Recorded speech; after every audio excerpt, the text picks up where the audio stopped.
morning. Good morning. When Yvonne first invited me to come and give my testimony, I remembered the other times I did this, and I thought, oh my goodness, I was so nervous. I don't think I can do this again. Well, I prayed, and I told her that I'd pray, and I really thought about it a long time, and I wasn't getting an answer. So I asked the Lord to highlight in the Bible something that would let me know what His will was for this, whether, I was supposed to do this. Well, I came to Isaiah 52:7, and that says, "How beautiful upon the mountains are the feet of him who brings good news, good tidings, announcing peace and bearing good news." Well, I knew my testimony was good news because God has done so many marvelous things in my life. And I knew also that He wants us to proclaim His marvelous deeds, right? And besides that, I had the added bonus of having beautiful feet. I had never thought of that before. Well, I realize that's a bit literal. I apologize. Well, as Yvonne said, I was born in New Orleans, a Catholic family. Some were more Catholic than others, or more Christian than others.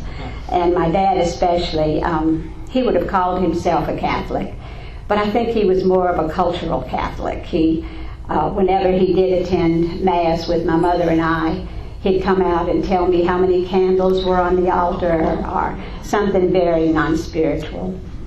So I always knew I had to pray for him. That was my mandate. My mother always told me that.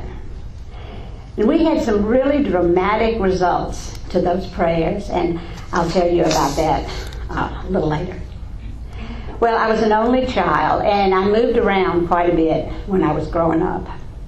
One of the first places I remember living was the French Quarter. We had a little apartment on Royal Street, and we didn't live there very long, but while I was there, it was kind of over an antique shop. And I attended St. Louis Cathedral School. I think most people probably don't even know there's a school attached to that beautiful basilica, but there is, and you know about it. So it's beautiful, and I remember my third grade teacher was a little roly-poly nun. She was adorable, and I just loved her so much. Her name was Mother Josephine, and I felt like she loved me, so I felt like I belonged there. And everything was good. I was perfectly happy until my mother found out that my very best friend at St. Louis Cathedral School was the daughter of one of the ladies of the evening in the French Quarter. So the next thing I knew, I was boarding at Ursuline Academy. And that was quite a different story.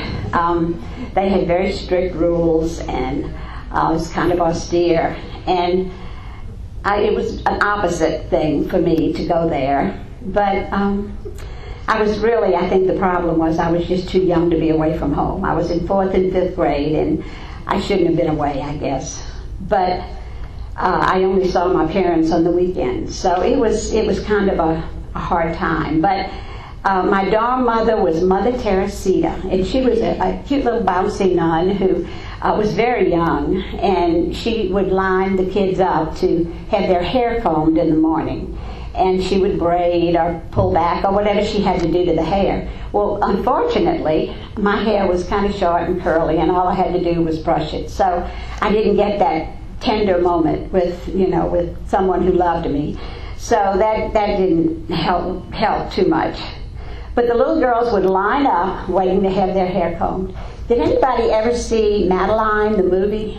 It was very much like Madeline, the movie. The beds were all lined up in a row in the dormitory, and the girls would all line up in a row to have their hair combed, and it was very much like that. I'm going to fast forward and tell you a story that happened a few years ago. My daughter Kathy and I went down to Ursuline to see that beautiful statue of Our Lady of Prom Succor. That's where it's housed, at Ursuline Chapel.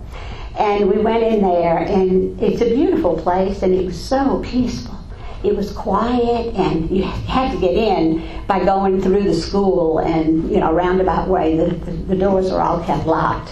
But they let us in, and while we were there, we had baby Katie with us. And Katie was about 2 months old.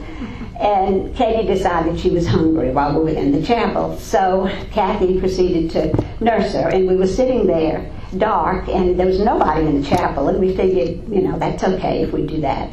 So we were sitting there, and I remember having been a little girl, and there's balconies above the chapel. If anybody, I know somebody went to Ursuline, so she knows, but there are balconies up there where the nuns, the sickly nuns, or the elderly nuns would sit and be able to see Mass without coming down the steps. And I remember as a child wondering, who's looking at me? Who's up there? Is it one of those nuns? Or is it God? I didn't know. I was afraid to look up because I didn't know who would be looking down at me. Anyway, we were sitting there, and Kathy was nursing baby Katie,